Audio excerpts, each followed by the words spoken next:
And I'll just start this. Are you there? Hey. I'm over here. I'm down here on the blue track.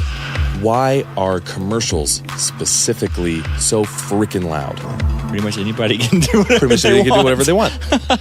There are some other ways to get around these loud commercials. Broadcasting from Nashville, Tennessee, offering a glimpse inside the music industry, shedding light on things they don't want you to know, and exposing some of the industry's biggest secrets. You're listening to the Turned Up Podcast, presented by Real Sound Productions. Here are your hosts, Jake Jones. Hey, I'm listening to your podcast. And Robert Venable. Whatever, mattress.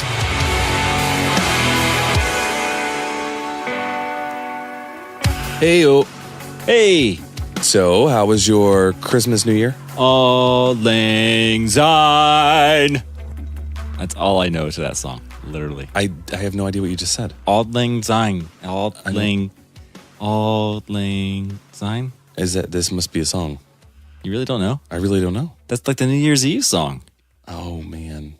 Do you not know it because we haven't done a podcast on it yet? Apparently.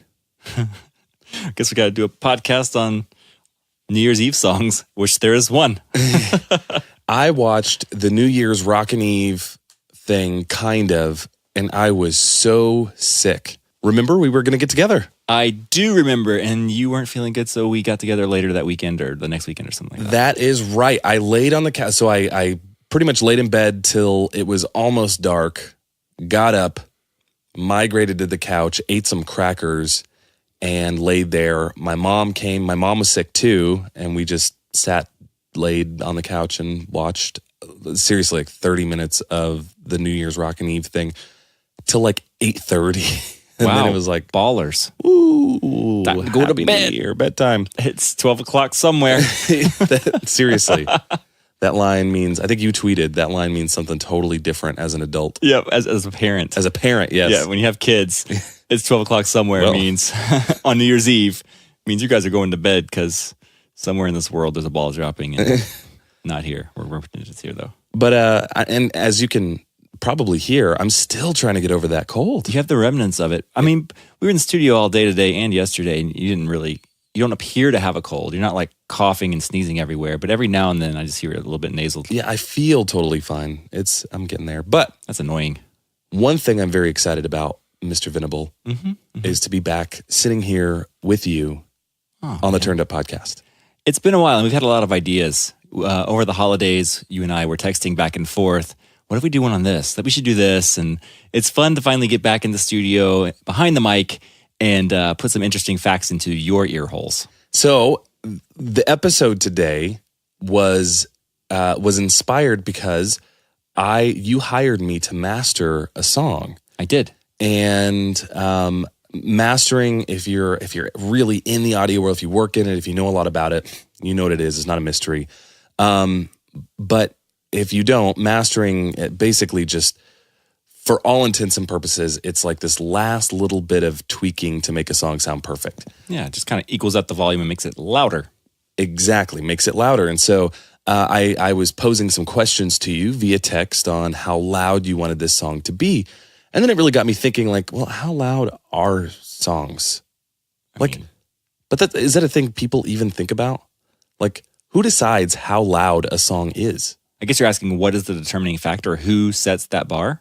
Yeah, so in the audio world, there's numbers that define. Whenever you're messing with your radio dial in your car or whatever, you see 0 as the quietest value because it's 0, it's nothing, and then you turn it up 5, 10, 20, 30, whatever.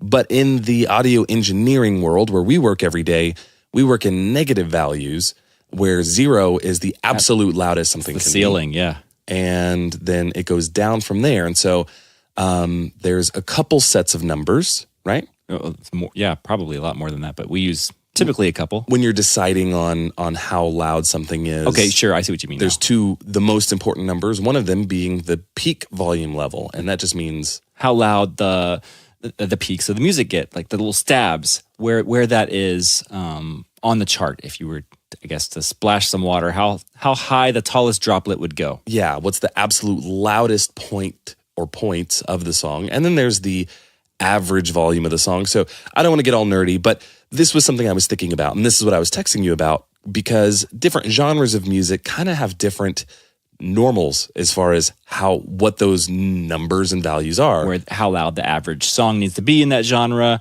And that's one thing as an engineer that you and I both have to deal with, is trying to A, compete with other songs in the same genre, or B, at least be relevant in that.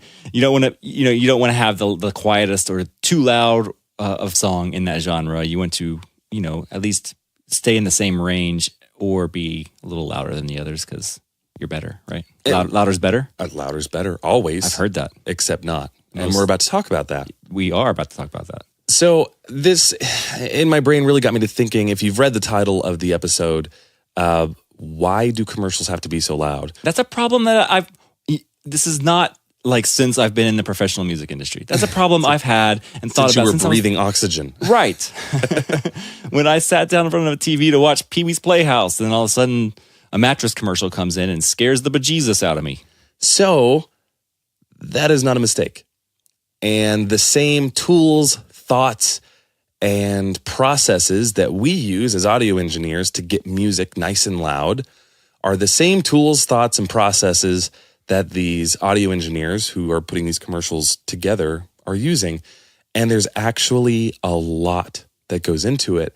And at some point, even our own United States government got involved and said, wait. This is getting out of hand. We have to do something about this. Yeah. And they even created legislation. So we're going to talk about all of that. But before we go any further, I'm not going to shut up. But wait, there's more. Sitting across from me, Mr. Robert Venable. I spent all day the last 2 days in the studio with him. Sorry. First time since the winter break, and it was so refreshing. And just reminded me what an incredible musician, producer, engineer he is. He's Grammy nominated, Dove Award winning. He's an engineer, producer, songwriter with Shoalsville. Shout out to Chad. Hey, Chad. He's a drummer. He's the drummer for As We Ascend. Although, if you've seen some of our videos online, he's a drummer for As. No, he is our drummer. There have been some shows I've had to miss and had a different drummer there. But truly, he's a multi-instrumentalist, playing guitar, piano, bass. He could program any instrument, synths, strings, orchestras, symphonies, whatever it is. Really the guy's brain is just exploding with ideas. Thanks, man. And it really blows my mind. And I'm constantly stealing ideas and inspiration from him. He's worked with the likes of Kelly Clarkson, 21 Pilots, DMX, Rough Riders, everybody, Megadeth, and anyone in between. Most importantly, he is my absolute best friend. Thanks, man. I was thinking about something the other day, though, while I was sitting on the toilet. Did I get demoted? In 2016. That was a good year. I remember that one. I'm about to remind you of why, at a certain point, this became a really bad year. Oh. In 2016, if you remember, some of you listening will, Cheetos held a competition to find the Statue of Liberty shaped Cheeto. Do you remember that? They had it on the front of the bags. Oh. So if you found this Cheeto, you would win $100,000. Robert found that Cheeto. Yeah. Even sent me a picture of it. That was the best day ever. And then he ate it, as you should. However, the problem being, Robert had no clue about this competition. He doesn't know how to read, or at least he didn't in 2016. I learned really quickly after that. And 3 hours, mind you, 3 hours after sending me this photograph, drops his phone in the toilet, completely erasing any and all proof of having ever found this Cheeto. And to this day, I missed out on $100,000. You say you still cry yourself to sleep every night. Most nights. Yeah, pretty much every night. And aside from that story being completely false, how does that make you feel? It took me on a roller coaster of emotions just listening to that. Great, yeah. I felt like I was really there. You know what? I just had Cheetos for the first time since then the other day. How was it? Was it a healing kinds. Experience or still to bring back? I was trying to work through it. My therapist said you should probably get a bag. Look at the front first, he said. Okay. And then just dive in. And I did. Took the whole bag. This has nothing to do with what we're talking about. Jake Jones over there with the Cheetos jokes. And that's all. The Cheetos. Okay, so today we're talking about... Jake Jones. Dude, okay. You said a minute ago that I'm your best friend, and I wanted to clarify something with that you are also my best friend. Did that stop your heart for a second? Just a second. Oh, good. Well, no, yes, Jake Jones is my best friend. But besides that, on a professional level, he and I work together a lot, including the last couple days with a band called All Above Me. All Above Me. Shout out to those guys. They're from Canada, up north. Two, 3 times. They say words like beg. They do say beg. They say sorry. Sorry. Oh, they say sorry a lot. Sorry. Sorry. Very sorry. Sorry. So they're from Canada, but I would say like they're point guy. Yeah. They have 2 front people, a guy and a gal. But the guy is from Colombia. Right. And that's his first language. Whatever they speak there. Colombian? He's literally like he might even be listening on the other side of the door right now. He's here Shout somewhere. out to Geezer. Hey, Geezer. It's spelled like Guillermo. It's actually Guillermo, but Guillermo because that's how they pronounce it in Colombia. In Colombia, but in Mexico, that name is Guillermo. Yep. Which is different. Anyway, we had a whole discussion over it. Anyway, we've been working in the studio with those guys. Shout out to them. Hope this new single does well for you. And Jake and I work together a lot. We work in each other's studios. We work in other studios. We just work in studios. Community farming projects, elderly homes. Yeah, bus stops, all sorts of things. But no, Jake, you're a very talented dude. Very good singer, great guitarist. Used to play in the band We As Human. Now, currently, the front man, one of the front men / guitarists of As We Ascend, along with Justin Forshaw. Hey, Justin, I know you listen. I love you. He loves you. I was going to say I love you too, but that would have been weird. I do love you, Justin, but I guess probably more than Jake loves you. I'm just going to say that. Yeah. Well, I'm not gonna argue. Dude, you've got a #1 Billboard plaque hanging in your studio for a song that you wrote and produced and mixed and played on and sang on and all the things on. Let's be honest, so did you. I did not sing on it. Did I sing on that song? I don't remember. If it would have been like a weird, like lower rah thing. You did sing on a lot of the songs. Yeah, very hidden in the background and muted after Panted left. You also own a recording studio. You do a lot of production work. You produce and I use produce and do production stuff differently. Incendium Studios. That's what I'm kind of thinking right now. Are you going to name it Incendium? I tried. I put it on an invoice I sent out.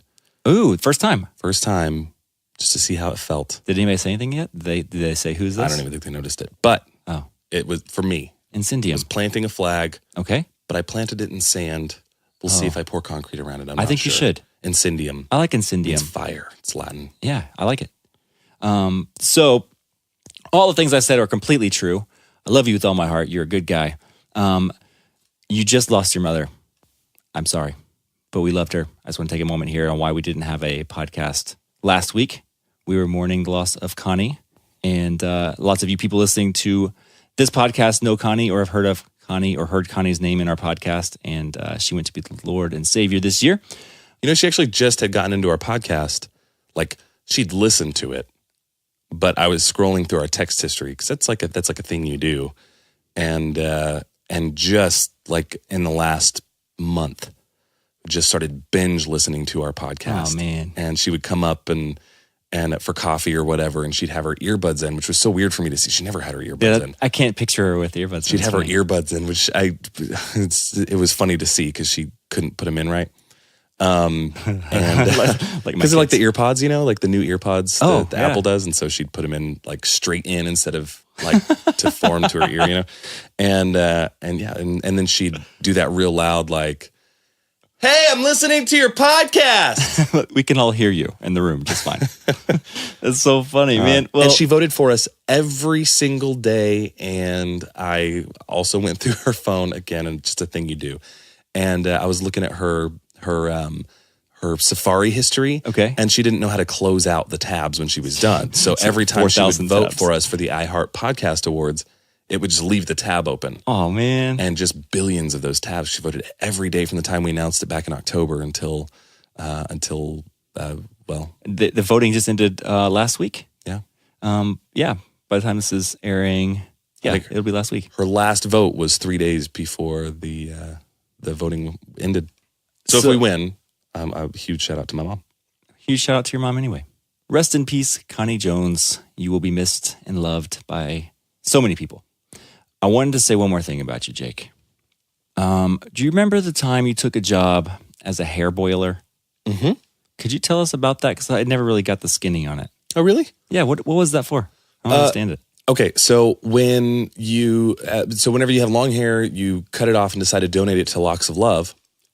They have to boil it first to make sure and get out all the chemicals, any sort of hair dyes, as well as like hairspray, gel, anything like that.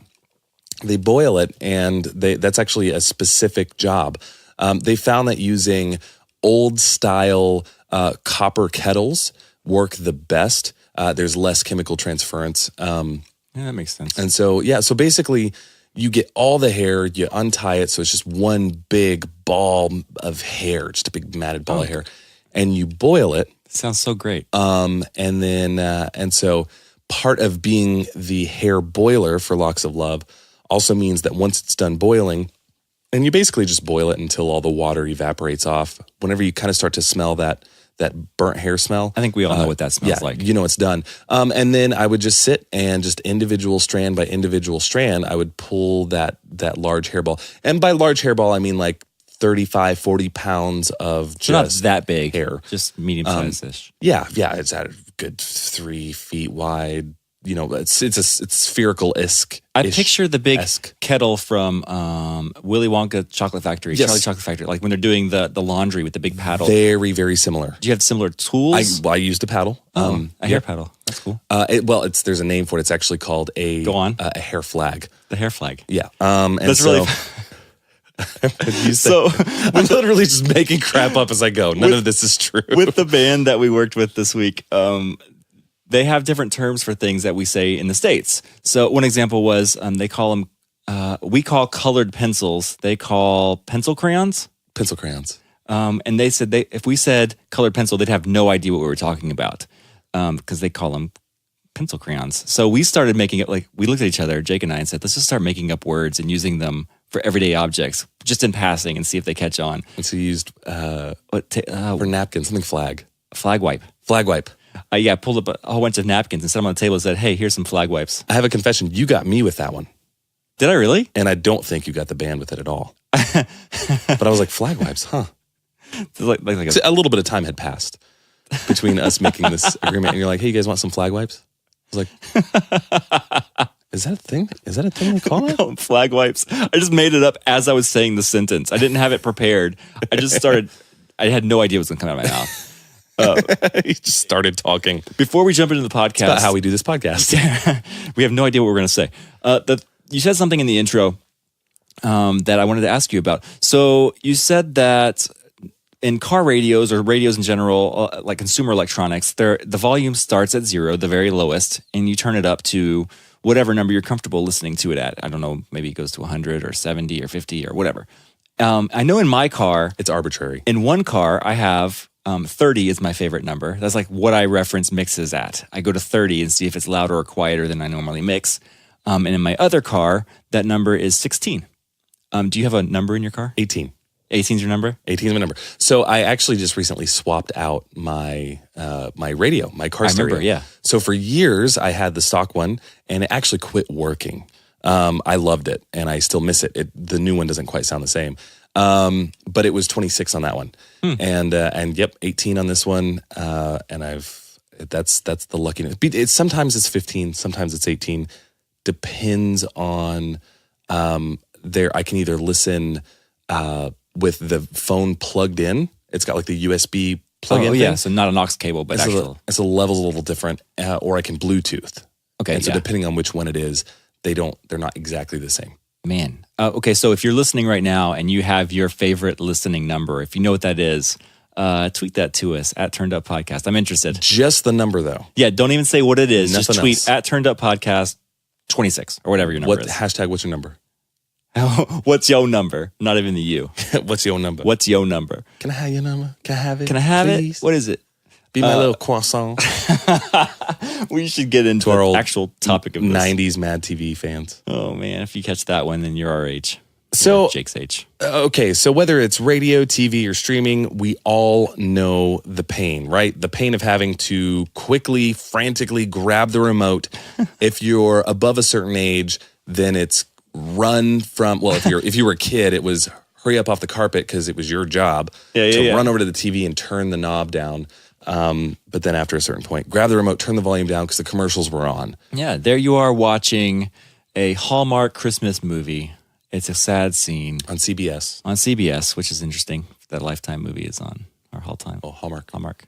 Yeah, that's whatever. Hallmark Channel didn't come around for a long time. Okay. Hallmark movies came on right? Yeah, I Antenna don't know. TV for a long time. I didn't watch them. All right, so it's on CBS or whatever. And all of a sudden, it's like, oh no, he's gone. I'll never find him again. And then it starts fading to black for a commercial. Come on down to Furniture Outlets where you can... Sunday Labor Day sale. Yeah, and then you have to change your pants first, and then you have to go. All the dead wake up. Yeah, it's not a good situation. It's an interesting situation in the house. We've all been there. We all know what it's like to be watching something and then just get mad at your television. What is happening? Why does this happen? So this is what we're going to talk about today. Yeah. Why does this happen? Is it legal that this is happening? And how we can fix it. So one question I've always had is this something that like the station, if we're talking about like antenna TV, the station or nowadays like the studio is controlling? Like, do they have like a little thing that says, oh, when commercials come on, they have like a guy that sits there all the time. Commercial time, turn the volume up.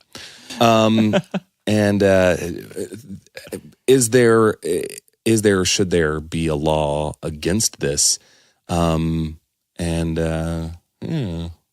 Why can't someone just turn them down? That was something I always wondered. Like, if the people who make the commercials make them too loud, can't somebody, DJ guy at the studio just DJ? be like, turn it down a little bit?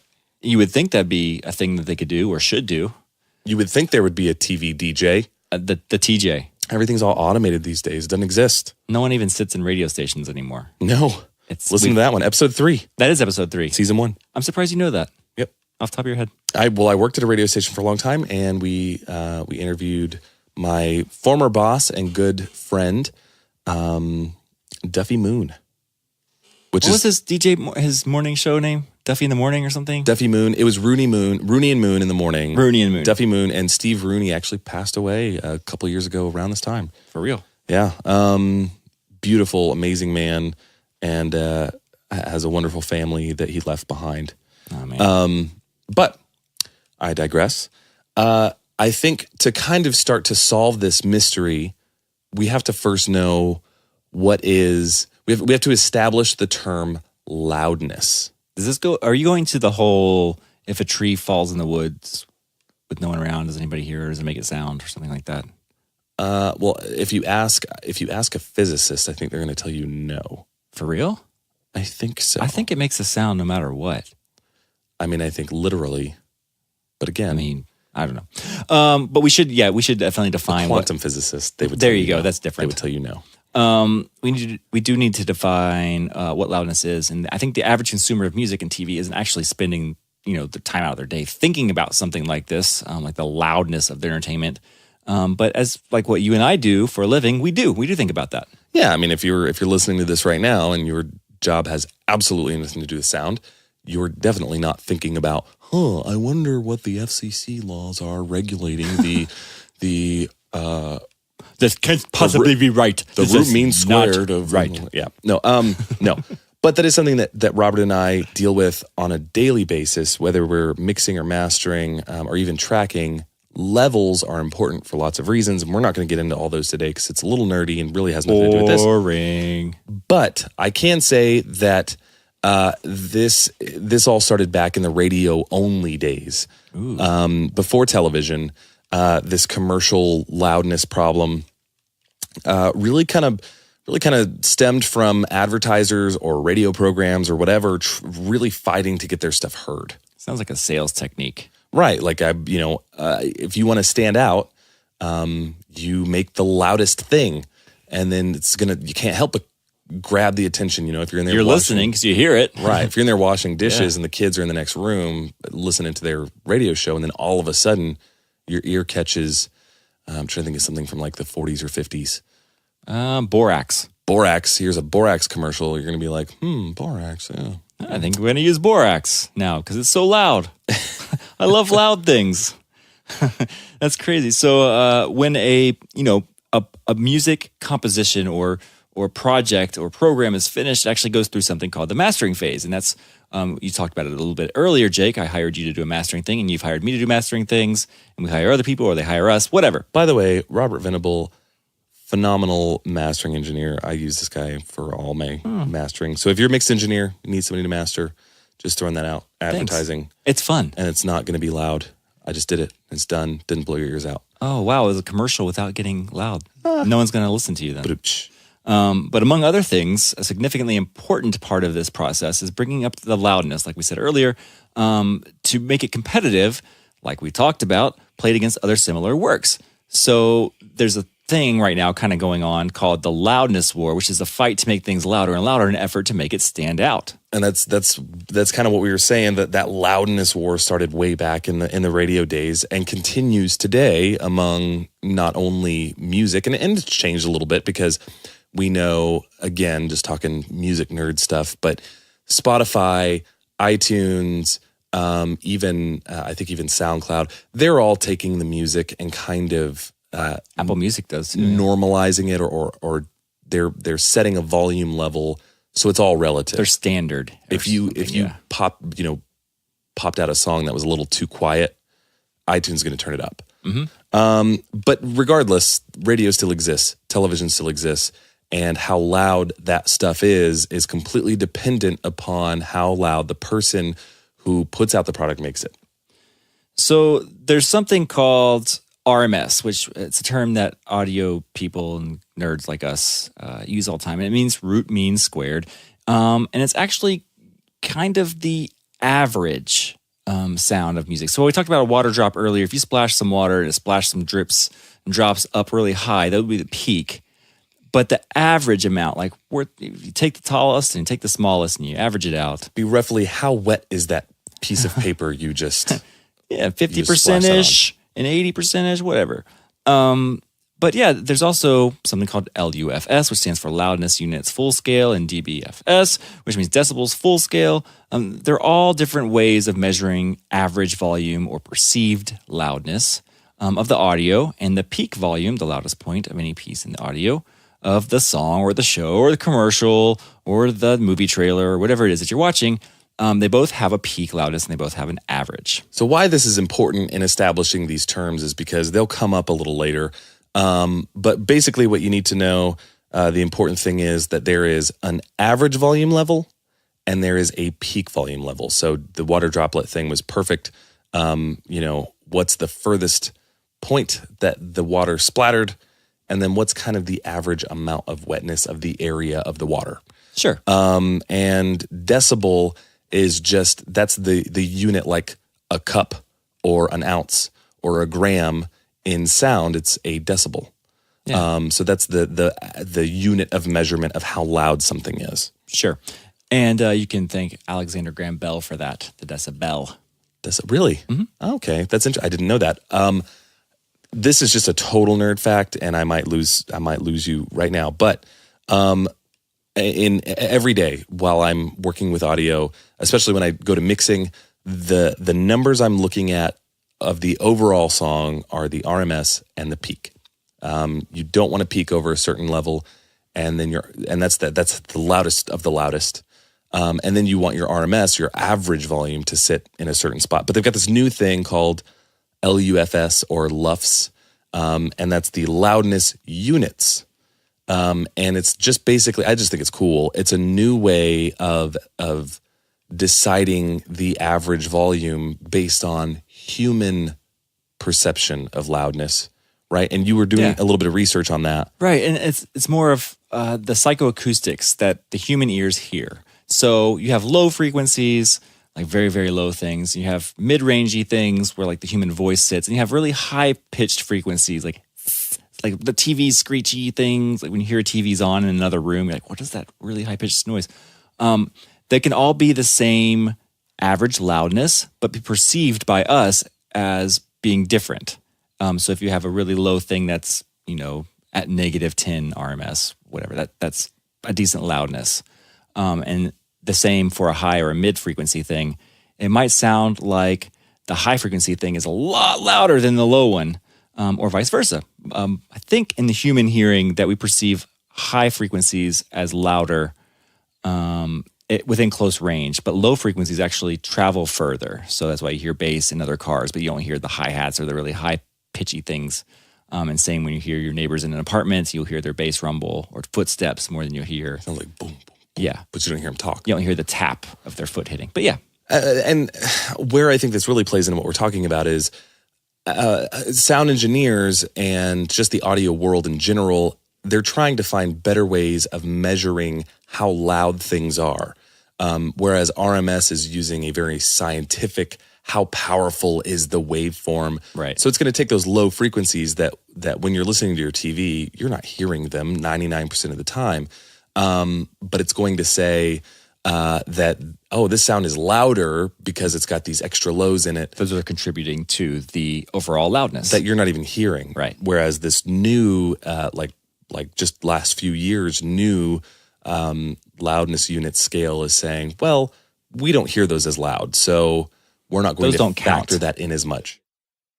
But let's move forward. Why are commercials specifically so freaking loud? So many reasons. One, because they can be.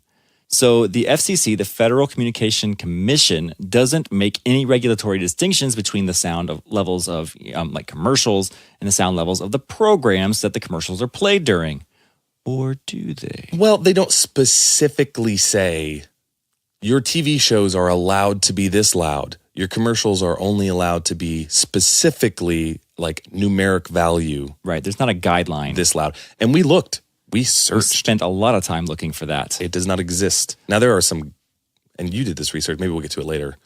But there are some numbers that audio engineers tend to kind of adhere to. Yeah, pretty kind of standard, everybody in the industry kind of sticks to that. But everybody in the industry kind of asks other people in the industry, hey, what are you doing? Hey, what are you doing? Let's just do that because they're consistently accepted and nothing's being denied. So let's just keep doing that. And it's interesting because you can actually go in a very, very public forum. You can Google and find big time audio engineers asking these questions, like, hey, I've mixed all of these very famous TV shows and films, but I've never done a commercial before. Someone tell me kind of what works for a commercial, and someone else will be like, well, I don't know, this is what I do, and it seems to work. Well, cool, that's what I'll do then. Yep. It's interesting. It's very public, and you can just literally just Google it, like Jake said. Not so much a science as I thought it was. It's definitely not that. And I thought it would be. You would think that how much they regulate on everything, there'd be specific numbers and guidelines like, hey, you need to have the maximum peak volume be this, and the maximum average volume be this. But there's not. There's nothing down there. There's no PDF online. We couldn't find anything. There's no society of, mixing engineers for TV and film and commercials that has like their guidelines printed. There's nothing like that. So we did find some interesting info on the FCC, and we'll get to that in a minute. But I do want to quote Spencer Critchley, I believe is how you say his name. That's how I'd say it. So he's a communications consultant in California, and he says, quote, the peak levels of commercials don't exceed the peak levels of programming. Keyword there being peak levels. But the experience is similar to having a flash bulb go off every now and then versus a spotlight shining in your eyeballs all the time. I added the word balls. So basically what I feel like he missed in this quote was the flash and the floodlight both being the exact same brightness, but a floodlight in your face versus a camera flash is going to seem much more intense. It's loud the whole time, bright the whole time in that example. But yeah, in other words, like an entire commercial can broadcast at the same level as an extra loud, but, brief explosion on the TV show 24. So you're watching this TV drama and all of a sudden there's like the whole commercial comes on right after that could be whatever, mattress. Buy my mattress. I don't know why mattresses. I feel like. Well, I think they're getting a bad rap. I sleep on one every night. I appreciate it. Do you? I love my mattress. What's that like sleeping on a mattress? Just kidding. Do you like your doghouse? I love my couch. I'm just kidding. No, but the truth is, advertisers, of course, make sense. They like it loud and noisy. Why not? Commercials boost every sound level to a maximum volume in a bit to get your attention. Makes sense. And here we'll quote this Brian Cooley. He says, in commercials, everything is equally loud. The voices, the music, the sound effects. So it's just all balls to the wall, pretty much. They just boost everything. Right. And it's like you said, the voice and the sound effects and the music are all going to be as loud as that really loud explosion that happened that one time. I don't know. Read this next line because I think it pretty much sums up what I was about to say. So another point is maybe it's just contrast. Maybe it's all perception because playing a monster truck or a mattress ad right after a sad moment in a Lifetime Christmas special will seem definitely louder in contrast. So maybe it's, literally just the way we perceive it. If we're listening to something really quiet and all of a sudden something comes on that's not as quiet, we're like, why is it so loud? But like, oh, well, half the movie we've been watching was that loud. We just didn't recognize it because it was right after a quiet part. So just like I have a number in my car, right? Okay, yeah. I have one on my home entertainment system. I have one on my television, yeah. And I know what that number is because I have small children that like to turn it up. And so I have like, oh, kids are sleeping. This is a good volume. And I also just, I don't know, because I guess I'm really old. I know that when you've been sleeping, you haven't been hearing basically any noises all night, a lower volume level is going to seem louder than by the end of the day when you've been hearing things all day. All of a sudden you're cranking up the TV. Yeah, dude. Regardless, there's a number, right? And I'm sure if you're listening, you know what your number is on your TV. Something I noticed, I don't watch a lot of horror films. The truth is they work on me. I get scared. I don't like it. I really don't. I get creeped out. I love them. I'll watch them every once in a while, but I just get the creeps. So, but all that said, I noticed that horror films or television shows, they intentionally mix the voices really quiet.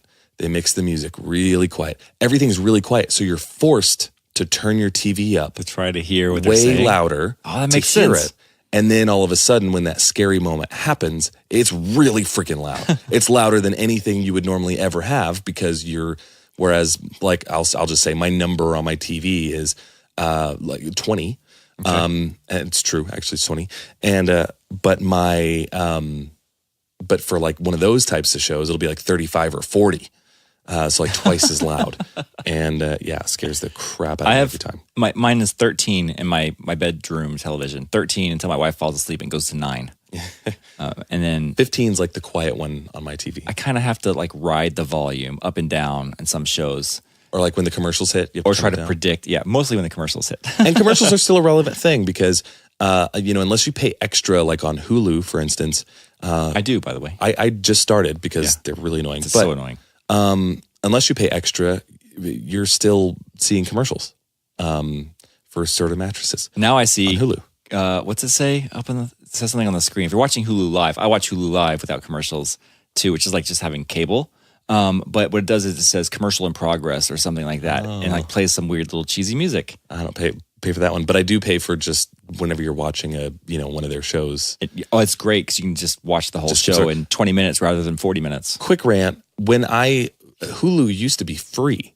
Hulu was free, but you could only watch it on your computer. Oh, yeah. And I mean, this is long before the days of smart televisions. This is a long time ago. And if you had a device cool enough, like a PlayStation 3 or something like that, that could stream. What's it called? They had a program. I had PlayStation Media Server. Yeah, Media Server. And if you streamed Hulu that way to your television, that was a way to see it for free still. But you could get like the Hulu app on your phone or on certain devices that you had to pay for. But if you just wanted to watch a TV show, you could go to hulu.com. It was free. You just watched ads. Well, then it got to where you had to pay for it. But if you paid for it, you didn't see ads. Makes sense. And then just like the old bait and switch they did with cable, Now, if you pay for Hulu, if you want to watch Hulu, you have to pay for it, and you see ads, unless you pay extra, and then you don't see the ads, and I'm sure eventually they'll do away with that. Sorry, Upsells. I digress. Sorry. So the FCC, the Federal Communications Commission, has a few things to say about this. Yes. So from fcc.gov, the official FCC website, it says, do television commercial advertisements sometimes seem louder than the shows they accompany? I think so. TV stations are prohibited from boosting the average volume of commercials to levels beyond the programs they accompany. And it said average. Pay attention, because this is basically all they say about it. Yeah, there's not a lot not a lot you can find in general, but this is the governing force on it, and they don't say much at all. In typical government fashion, they found the longest way to say that, but I'll let you continue. So FCC rules for loud TV commercials are based on the Commercial Advertisements Loudness Mitigation Act, CALM, C-A-L-M. So some points to look at here. CALM, So this is Wikipedia, by the way. Yeah, straight from Wikipedia. CALM Act, the Commercial Advertisement Loudness Mitigation Act. A whole bunch of numbers is what it technically is. We're going to skip that. Which are the actual, like, I looked these up, and it's I learned nothing from them, but they are the actual bill. Yeah, it's like the act that Congress passed and all that stuff. HR 1084 S 2847. Now I said it. Thanks. But it requires the U.S. Federal Communications Commission to bar the audio of TV commercials from being broadcast louder than the TV program material they accompany by requiring all, quote, multi-channel video programming, end quote, distributors to implement the, quote, techniques for establishing and maintaining audio loudness for digital television, end quote, issued by the International Industry Group Advanced Television Systems Committee. So, the final bill was passed September 29th, 2010. That just restated what we said. And it has been amended a few times. There have been a few times. So here's what I think is interesting. There are no specific penalties given. Those are to be set by the FCC in its regulations. So a TV broadcaster or distributor is, quote, in compliance, end quote, if it installs and uses suitable equipment and software. Unlike some FCC regulations, cable system operators are subject to the rule in addition to broadcasting stations. I find that interesting. Like, so it's very broad stroked there. Like, as long as you guys are using suitable equipment and software, we're going to call it all right. Right. Well, and so they allotted this kind of 1 year grace period. So it was passed in 2011, the very, very end of 2010, and actually went into effect in December 2012. So the actual, so I looked up the CALM Act. Like, I actually pulled it up. Try to find the actual bill. On the actual bill. So if you look it up for real on the government website, there is a summary, a summation. A summation. And I went ahead and just nerded out and read the whole thing, and it really is just this summation. It goes with in extra circles. It's interesting. Stupid words. But just for the exercise, I will read you exactly what it says. It's very short. I'm going to leave the room. Passed, this is, quote, starting now, quote, passed House amended 12/15/2009.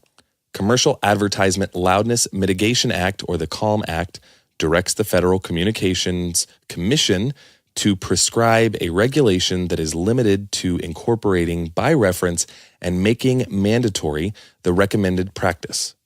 Techniques for establishing and maintaining audio loudness for digital television approved by the Advanced Television Systems Committee, so far as the recommended practice concerns the transmission of commercial advertisements by a television broadcast station, cable operator, or other multi-channel video programming distributor. So exactly. Check out this next line. Okay. Because I think that it wouldn't be difficult to go ahead and just subvert this act altogether. The next line says that this bill or act allows the FCC to, quote, waive the regulation if obtaining the equipment to comply would result in a financial hardship. So if you can't afford the equipment to abide by these rules, then you're okay? So what does this mean? This means that pretty much anybody can do whatever Pretty much they they can want. do whatever they want. And it means that commercials can still be incredibly loud. Now, I will say, I do still have an antenna, and I like watching Sunday football.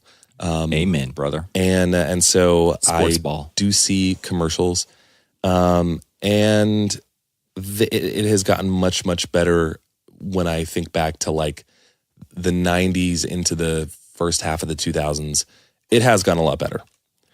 But wait, there's more. So effective in June 2015, the Calm Act has been modified, and there's actually a new algorithm which determines the average volume levels. So they've created some new way of basically using software to analyze these commercials, average levels in accordance to whatever they feel is necessary. So before you read this next line, tell Okay. me what you said. There was a way that even people who were, quote, complying with this could get around it. And what were they doing? There was technically, I guess they want to call it a loophole. A way they were getting around that was the advertising agencies or the people who were making these commercials would put in a few seconds of silence or really, really quiet voice at the very end of the commercial, like blah, blah, blah, blah, blah, So there's blah, blah, terms blah, of member services. FCC, Remember FDIC. really, really quietly, because that brings down the average volume of the commercial. It's taking into account the loudest parts plus the quietest parts and then putting it all together. Averaging it all together. So if they have that little bit of quiet part at the end, that brings down the average volume. Like, oh, well, this meets our standards. So that Again, because everything's automated. right. So in June 2015, there's this new modification that happens. So this improved algorithm actually excludes the quiet or silent passages when it calculates the average volume of the commercial. So a commercial will then have a higher average volume, forcing them to dial back the sound on the entire commercial to match the volume of the program it's aired during. So that way we won't have to actually scramble to turn down the volume during a commercial break. Since this new algorithm means commercials will match our perceived loudness of the programming. And perceived loudness, I think, is important. And I think that also plays into the LUFS, Loudness Units Full Scale, rather than just RMS. the RMS, which is just Real computer saying that it's loud versus like, well, this is how humans actually hear things. Yeah. LUFS is actually like a real perceived volume as we hear it as humans, not as robots or computer programs. It's not just commercials, though, Jake. It's not just commercials which are having problems right now, being louder than the programs that they're played in. Like, for instance, let me tell you about this little story and chime in here. The Australian Communications and Media Authority admits while the networks have never been shown to pump up the volume on ads, they've received a number of complaints and questions about the loudness of advertising over the years. So there was an episode of the medical drama House. Great show. Yeah, it screened on a network in Australia called Network 10 in October of 2008. And it led to a 6-month inquiry and has since become the final word on the matter. So there's this huge investigation. So the long and complex report detailed how various internal sound processing equipment, compression, EQ stuff, limiters were all investigated. And after a very long, complex report, the authority found Network 10 had not breached the code. Mostly because it's like, oh, your stuff, you're using all, really high-end stuff here in your studio, must be fine. Because you used the limiter, and the limiter would not have let it get so loud. So you guys are just fine. So in other words, the volume was not too loud. And this was very little surprise to 10 Network, who explained, simply couldn't be any other way. We were using top-of-the-line equipment. There were so many measures in place that, quote, if a microphone was dropped or any audio equipment malfunctioned or glitched, limiters place a ceiling on that resultant audio spike. So a limiter is a piece of hardware or software that basically bats down any loud peaks in music. Any of those drops that are spared. Nope. Yeah. Any of those water drops that go too far, it just bats them back and goes, not today. So quite literally, that is the network's mic drop moment on the matter. A 6-month investigation into a TV show they thought it was too loud. So again, a word we've used a lot so far in this episode is perceived loudness, right? And anyone who's known me for any length of time has heard me say time and time again, perception is reality. And so as a result, I would be looking at this saying, Well, if we're receiving a lot of complaints, that means that people are perceiving this as a problem. Who cares what your software says or your Right. hardware, like algorithms? I don't care about numbers and LUFSs and RMSs. All I know is this hurts my ears. So let's get to my favorite part. Okay, Robert, go ahead. I'm watching an episode of my favorite show, Cupcake Wars. Always. I know you're always watching that. And an advertisement for Huggies comes on. And it's just way too freaking loud. I don't want to hear it. It is way too loud. Ain't nobody want to hear that. I want to complain to someone about that stupid Huggies commercial. You usually complain to me, and I said that's not going to fix anything. So how would I go about fixing this? Well, you can file a complaint with the FCC. This is right. This is actually a true story. And what I thought that was really funny was the number that you put in the notes on how many complaints there actually are. So, today being some random day in 2019, let's say beginning of 2019. Yes. This is at this point 6 years ago, Yeah. 7 years ago. This was 7 years ago that this number of complaints had already gotten this high. Okay, go ahead. Only 1 year after this new Calm Act had gone into effect, All right. 15,850 complaints. Not even 1 year. 7 months after the Calm Act took effect. That's nuts. Already almost 16,000 complaints about commercials being too loud. Now this is after the grace period, and then it went into effect. Then 7 months later, people are still tens of thousands of people are complaining. However, that's how we get things done in America is we tell the government, We complain about it. fix it. We No. ain't happy with anything. But you can file a complaint, and here is how. So this is straight from FCC.gov, and this is just for our United States friends. If you want to complain to the FCC, the FCC does not monitor programming for loud commercials. They rely on people like us to know if we think that there's a problem. Lame cop out. Go on. Okay, so, quote, if you have experienced what you believe is a violation of the rules regarding the loudness of commercial TV ads, you may file a complaint with the FCC at no cost. What to include? This is my favorite part. So if you watched a commercial on, pay TV, something you pay for, not the over-the-air stuff, but like cable or satellite or whatever, or if you've watched it on a broadcast station like we're talking about, you have to include that. You have to include the name of the advertiser or product promoted in the commercial. Of course, the date and time that you saw the commercial. They're going to want to know that. Make sure you keep a notebook right by your armchair. Or in the pocket of your recliner if you have one. Of course. That's where I keep, right by the crossword puzzle book.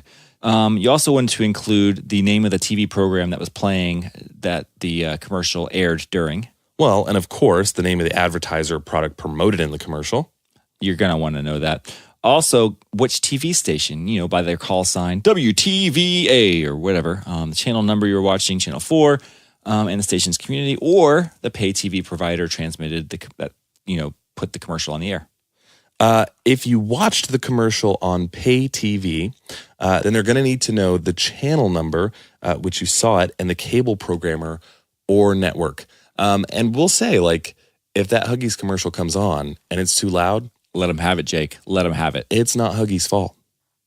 It's not. But we'd be mad at Huggies.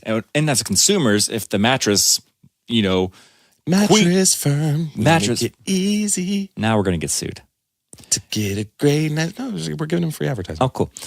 So if Mattress Firm's mattress commercial comes on, This episode not promoted. What did you say? Not sponsored by Mattress Firm. yet, maybe. Now or not. But if their commercial comes on really, really loud during an episode of Let's Make Up a Show. Friends. Then that'd be weird. But because Friends has been off the air. I guess they're playing all the time on every channel right now. I hope. It's really syndicated. I have seen one episode. Literally one. We need to talk after this. Yeah, Ross had really white teeth. That's all I know. Anyway, but if that comes on and you're going to be mad at Mattress Firm and say, like, oh, I'm not buying a mattress from them just because their commercial annoyed the crud out of me. So they're going to be mad at WK for airing their commercial too loud. Mom, by the way, did you realize I said crud instead of the other word? I got a lecture over Christmas. Instead of the word crap? Jake. What? You can't say that. Mom, tell him. Anyway, my parents told me to listen to every single episode of our podcast. And sometimes, many times together while they're sitting on the couch. And my mom said, why do you have to say the C word? And I said, because I don't say the other word. And so now I said crud, which is a different C word. All right, Mrs. Venable, I apologize. That's right. I actually knew this story and have intentionally inserted the C word in spite every time. Really trying to provoke Robert and corrupt his witness. So that is how you complain and what you need to include if you are the complaining type. There are some other ways to get around these loud commercials. And if you're like me, I do most of these. Yes. Of course, we've already said you can file a complaint, but you can also purchase something called a TV sound regulator, and they're about $50. Which is basically, like we said, a limiter. One of those things that slaps down the loud things. It says, no. Ain't today gonna happen. But some TVs actually have a setting like that you can engage that is built into it. It suppresses the commercials and regulates the overall volume. Also available on many car radios or stereo systems or home smart devices. My previous television had this, but something you can look for a lot of times is called loudness. Loudness, yeah, right. Loudness control or, yeah. If you turn it on, it might initially make everything sound louder because what it's doing is it's compressing. And all that's saying is it's taking the quieter things and making them louder. However, what's important to you as it pertains to this specific situation is that it also takes the loud things and makes them quieter. Right. Oh, side note on this is not in our notes, but I did some research. Roku, the 4K version and I think their 4th gen version came out with that technology built into it. So, which is what I have. Do you have that? I do. Do you notice that? Or is it a thing you have to turn on? But it has that technology where it makes your quiet parts louder and your loud parts quieter. Literally earlier as I was talking about how I don't notice the commercials being as loud as they were before. Oh. I was just thinking, wait, I recently as in within the last 12 months, purchased a new TV because my last TV went out. Yeah. And I haven't had this issue. But it's a Roku 4K smart TV. Yeah. Do you like it? I love it. And I got a lesser expensive brand. Okay. And have been thrilled. I have the Fire Stick and the Apple TV, like an old Apple TV. And I love the Fire Stick. It's faster and easier to get around with. Really? I lament not having an Apple TV. I never turn it on anymore because of the Fire Stick, which you can pick up for like $30. And it has a button on it you can hold down and you can talk to it and say, hey, play, that's awesome. Sandlot. And it finds it on any of your apps like Netflix or Hulu or whatever. It looks for it and it sees if it is on any of those platforms. And if it's not, it says, here it is for the cheapest we can find it is $3.99 to rent tonight. Wow. Okay, so I'll hand it to Roku. They have an excellent app that's free, but works actually better than the remote because you can pick your channel. Like from my phone, I can say I want to watch antenna TV. But my dog chewed up my actual Roku remote. So I'm very thankful for the app. Apple TV also has the same technology built into it. And like we said earlier, a lot of TVs do, and car stereos and stuff like that. But there is another way around that. If you don't have one of those, there is a button on your remote. If you find it, it starts with an M and ends with oot. And just hit the mute button, and suddenly your commercials are a lot quieter. You no longer have the problem of loud commercials. My favorite solution to this problem. I'm interested. You can shut the dang TV off. And you can just read a book. I have to Google that real quick. Hold on. Book. You were there when they invented reading. What are you talking about? It was weird when people started saying things I didn't think they came up with in their head. Where are you finding these words, weird people? This thing called reading. Why are you looking at that wall when you say these words? And what are those weird marks? Those don't look like people. It was a weird time for me, but I got over it. Reading a book, that is a good thing. Are those like those like tablets? Nook? Yeah, they're similar to tablets. They figured out how to make the stones much thinner and flexible. They actually make them out of trees now, and they print wooden tablets. Print, that's a difficult word. They draw the markings on them with a certain kind of dye Robots? called ink. Basically, you know what? Robots from the future, It's going to answer everything with robots? from outer space, came and figured out how to make Space? stone tablets. Where the fireball is? Yep, that's okay. Anyway, If we could have a conversation with like cavemen or something, but they spoke perfectly good English like you and I do, I guess 90% perfectly good in English, as I say perfectly good English. perfectly, Man, if they speak that perfectly good English stuff, just like me. it'd be the way I do the same. What we're going to do is Root around in air, just stick. It would be fun just to like talk to them about things or have a conversation with them about like, you mean the fireball in the sky? That's weird. Yeah, we call that the sun. It'd be fun for me. Anyway. I'm quite curious to know if I'm the only human on Earth that thinks this, but I genuinely feel like I'm not. I think often, man, what if I could go back 10 years, 20 years, 100 years, 1,000 years with the simplest of technology, a flashlight. Oh, anything, yeah. A camera. A camera, a tape recorder. I wish I could be like the guy who had a television, who could go back and show people before television, check this out. Right? Yeah, I know. I think about that stuff all the time. Honestly, we'd probably get killed. I would do something hanged in the stupid. Salem witch trials. Yeah. Which I said witch trials, You did say that. and that reminds me Of our beautiful patrons that have brought this podcast I often think to your ears. patrons podcast witches. I don't know. Do they float? How do you know she's a witch? I'm not certain. She No, looks but like one. honestly, a huge thank you to our patrons. I'm going to quickly name off just a few of our amazing supporters. Try to do them backwards. Like Davin C. Casey would be Yesekinadvid. Oh man, I can't do that. That was really impressive from my part. I'm surprised I got through that. That was really good. 38 Yaj Lashim, which is Michael J83. Justin with Justun. Right. Justun. Just done. Every time I see it in my brain, I say it like not quite the I don't say it like Justin. I say it like Justun. Just done. Because I don't know, I'm a weirdo. Justin Carpenter, MD Biaco, Biaco. Man, I always say Biaco too. I got to get used to that. We're going to be seeing him soon. Josiah 820. Katie Mouse 713. Jen Walter 1. And of course, Josiah 820, throwing out those drum covers. Didn't I just say that one? Did you? think I don't did. know. Probably. Well, shout out again to you, Josiah.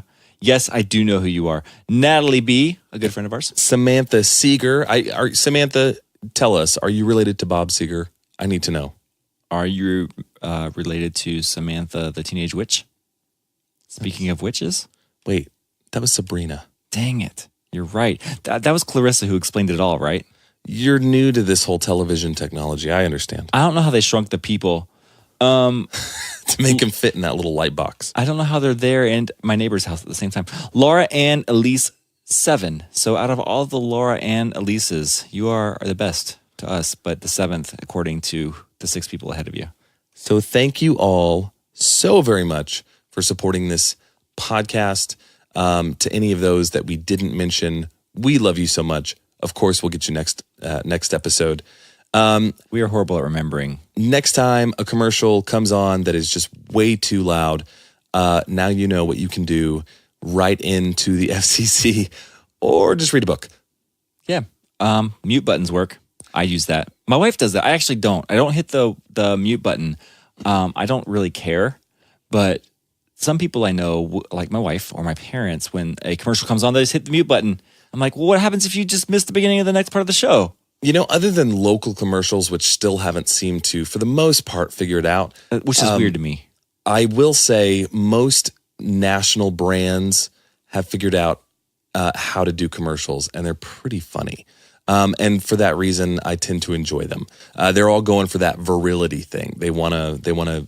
I mean, it's funny if you even go to YouTube, you can start typing in a product name and it'll auto finish commercial because people look for those. Kids Google commercials and they have favorite commercials. I'm not lying. They have favorites and they quote them together in the car. They'll like start going back and forth doing the different parts. Which is funny. It's like, as our attention span shrinks, because of social media and just all kinds of things, that 1 minute, 30 second, however long the commercial is like the perfect. We're going to have TV show episodes about that long soon enough if we don't already. A whole series, you could binge watch it in 10 minutes. Right.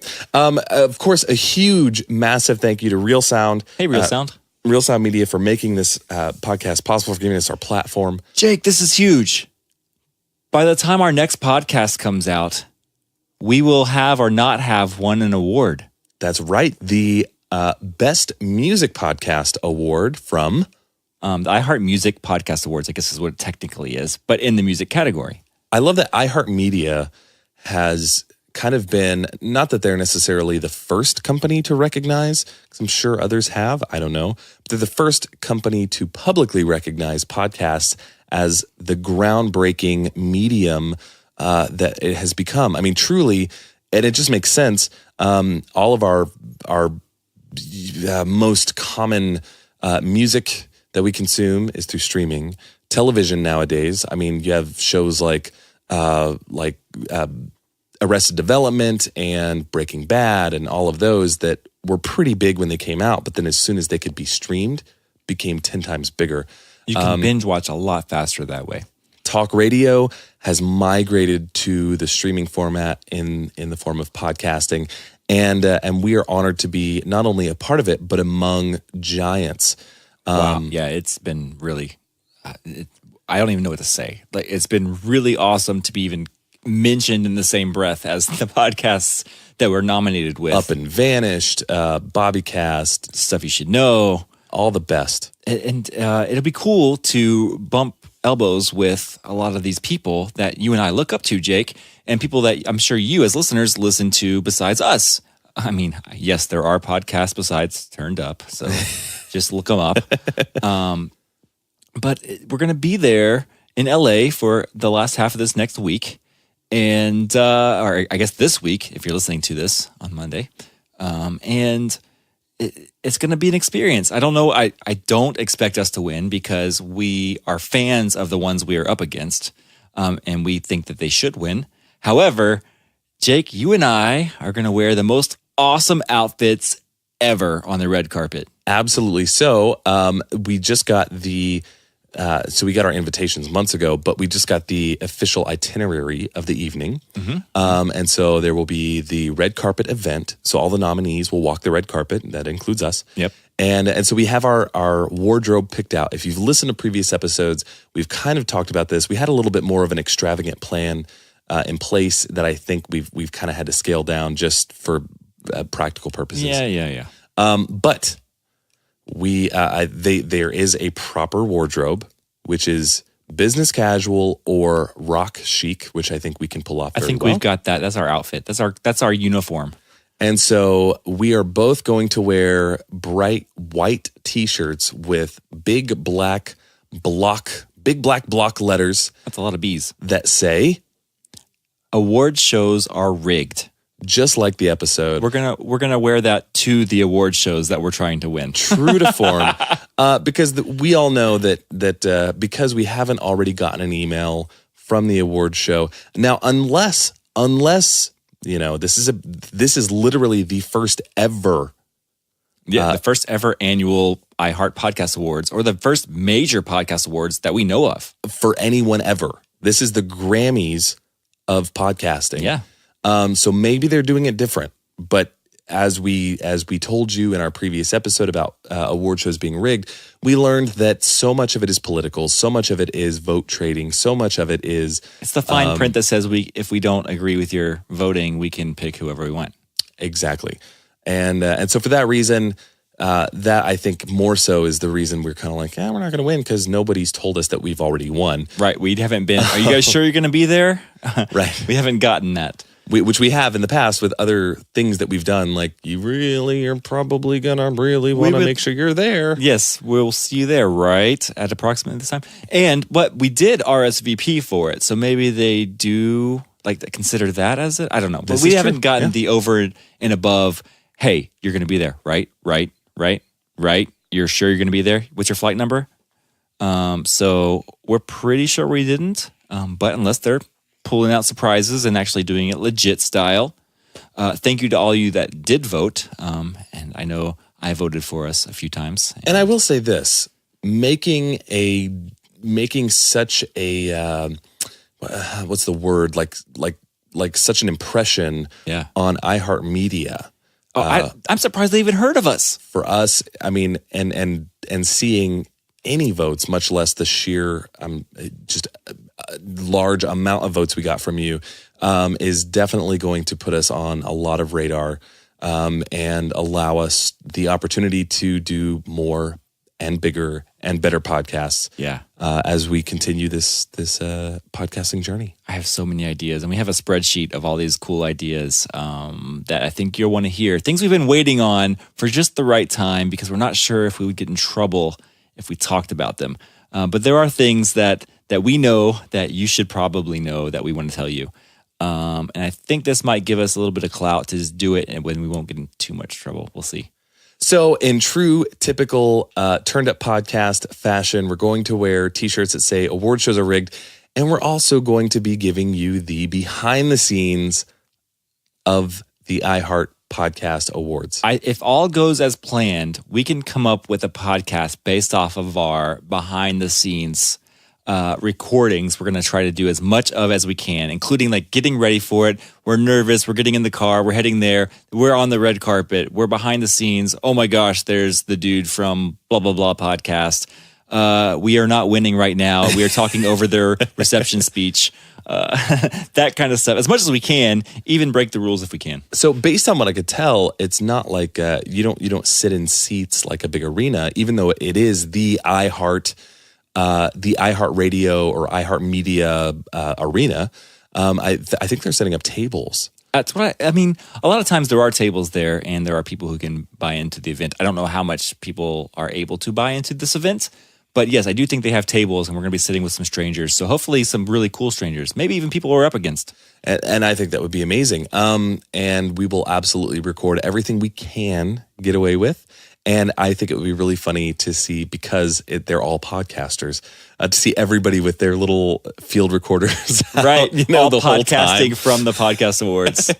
That's what it's going to be too. I saw footage from the YouTube video awards, and everybody there just had video cameras or their phones, all doing selfie videos the whole time. Of course. So I expect that same thing from this. We're going to have a stereo field recorder on one of our phones at all times. And I do want to real quick shout out to Brooks Holt, who just got his I think 100,000 subscribers. Did he get it from YouTube? He got it. That's awesome. I think it's silver or gold. I'm not sure what it's made of. Some sort of precious metal. It's really cool.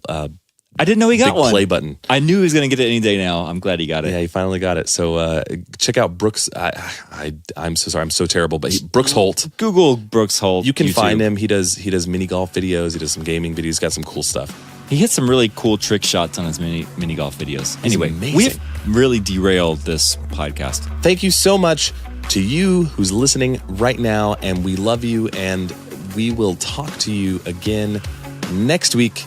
Woo! From LA. From LA, and until then, this is Nashville signing out. peace.